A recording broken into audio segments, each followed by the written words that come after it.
Pernahkah Ibu dan Bapak bingung saat mengorganisasi pembelajaran? Bagaimana ya agar tujuan pembelajaran dapat tercapai oleh peserta didik tapi tetap dengan pembelajaran yang menarik dan bermakna? Nah, Ibu dan Bapak sudah pas berada di sini. Mari kita kenalan dengan pendekatan tematik.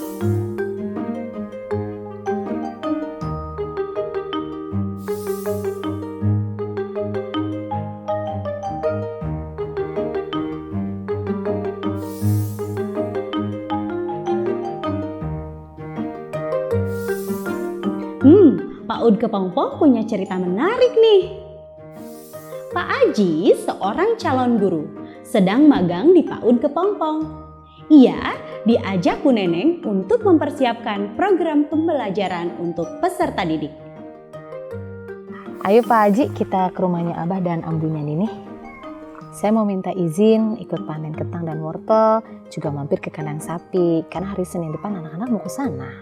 Loh, kok ke kandang sapi, Bu? Itu di jam pelajaran? Iya Pak. Bu, kenapa persiapan belajar Ibu beda dengan yang saya tahu? Kemarin disuruh bawa kaleng susu, lalu ini ada wortel dan kentang. Apa hubungannya susu, wortel, dan kentang dengan kompetensi mereka? Saya nggak ngerti, Bu.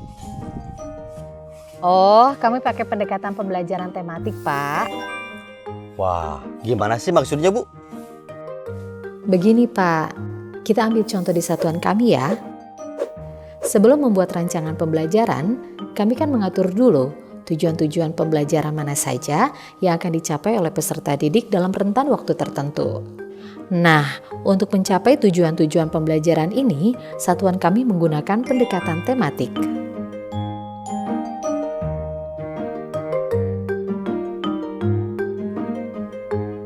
Mengingat konteks satuan berada di desa pegunungan, kami berpikir bahwa banyak sekali ide-ide kegiatan yang bisa kami eksplorasi untuk diklasifikasikan ke dalam tema-tema. Maka pendekatan tematik pas dilakukan. Dengan begini, pembelajaran kan menjadi kontekstual.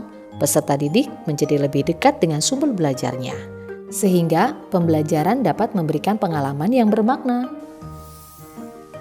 Tujuan pembelajaran di bulan ini memang apa saja, Bu? Ini dia.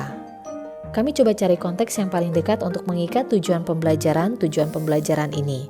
Akhirnya, tema kebunku dan peternakanku ditetapkan. Seru kan?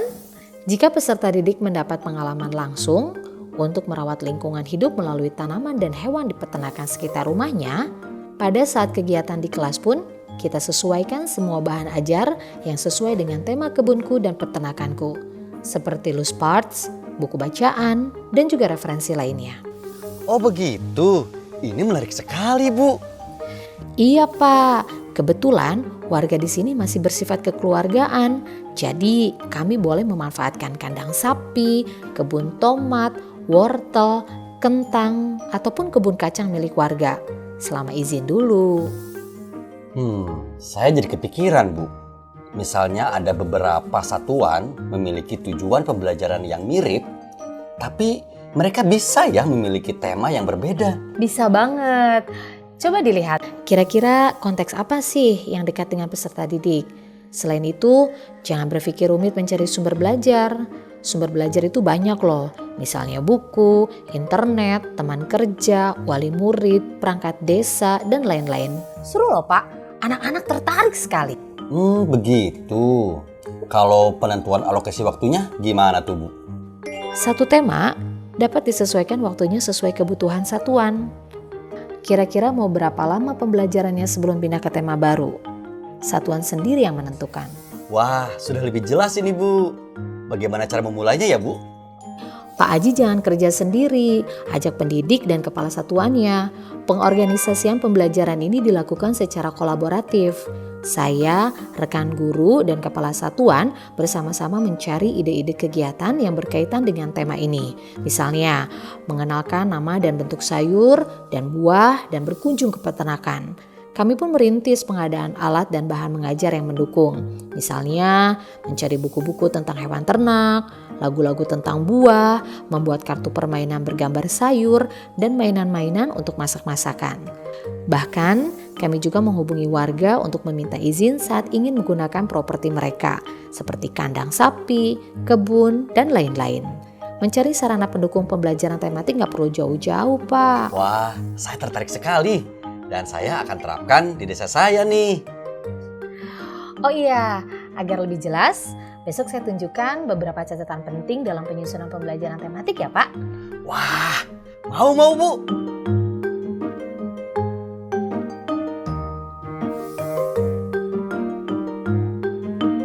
Pak Haji, ini berkas yang saya bilang kemarin.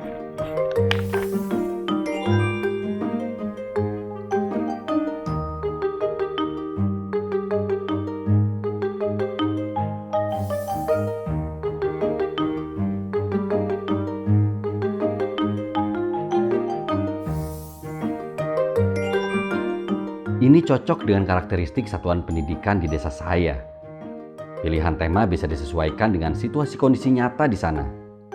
Dengan fleksibilitas pembelajarannya, guru dan peserta didik akan sama-sama menikmati prosesnya.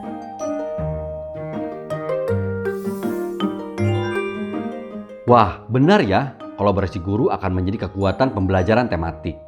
Karena pengorganisasian ini dilakukannya di tingkat satuan pendidikan. Tema yang diolah oleh banyak kepala pasti bisa lebih kaya dan menarik. Saya penasaran, pendekatan pembelajaran apa lagi yang belum saya tahu? Ibu Neneng bilang bisa belajar di sini.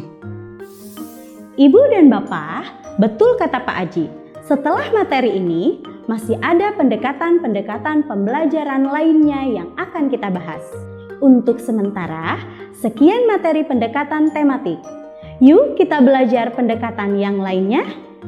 Tetap semangat belajar!